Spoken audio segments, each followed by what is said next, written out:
পড়াশোনার পাশাপাশি মহিলাদের খেলাধুলোতেও আগ্রহী করে তুলতে ৮ দলীয় মহিলা ফুটবল টুর্নামেন্টের আয়োজন করলো বুনিয়াদপুরের সরাইঘাট নতুন আলো ক্লাব।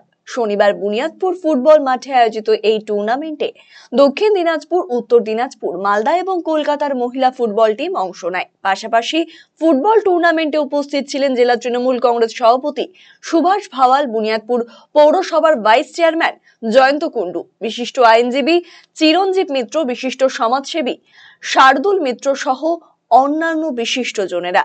এদিন বুনিয়াদপুর ফুটবল ক্লাব প্রাঙ্গণে আয়োজিত ফুটবল টুর্নামেন্ট দেখতে ভিড় জমায় জেলার বিভিন্ন প্রান্তের ক্রীড়া প্রেমীরা।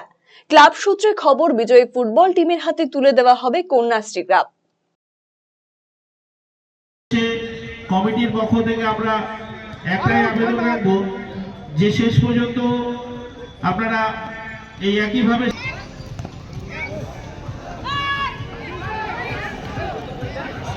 চলছে। এটা আমাদের ক্লাব সরাইহাট নতুন আলো ক্লাব। প্রতি বছরই আমরা পুজো সঙ্গে সঙ্গে সামাজিক কাজ এবং খেলা, একটা বড় রকম খেলা ছাড়ি। আজকে ৮ দলীয় মহিলা ফুটবল খেলা আমরা ছেড়েছি, যেখানে কলকাতার টিম রয়েছে, শিলিগুড়ির টিম রয়েছে, কুসুমুন্ডি, সরলা, রায়গঞ্জ, মালদার দুটো টিম রয়েছে। এবং আমাদের উদ্দেশ্য একটাই থাকে, আমাদের বুনিয়াদপুরের মানুষ খেলাপ্রেমী মানুষ, এবং আমাদের যে ফুটবল মাঠ, এখানে অনেক দিন খেলা হয়নি, আমরা শুরু করলাম। আমরা চাইবো যে অন্যান্য সংস্থা যারা রয়েছে, অন্যান্য ক্লাব, তারাও এগিয়ে আসুক, মানুষ খেলা উপভোগ করুক, এটা আমরা চাই, একটা সুষ্ঠু পরিবেশ তৈরি হোক। তো মহিলাদের এই খেলার উদ্যোগটা নেওয়ার কারণ কি?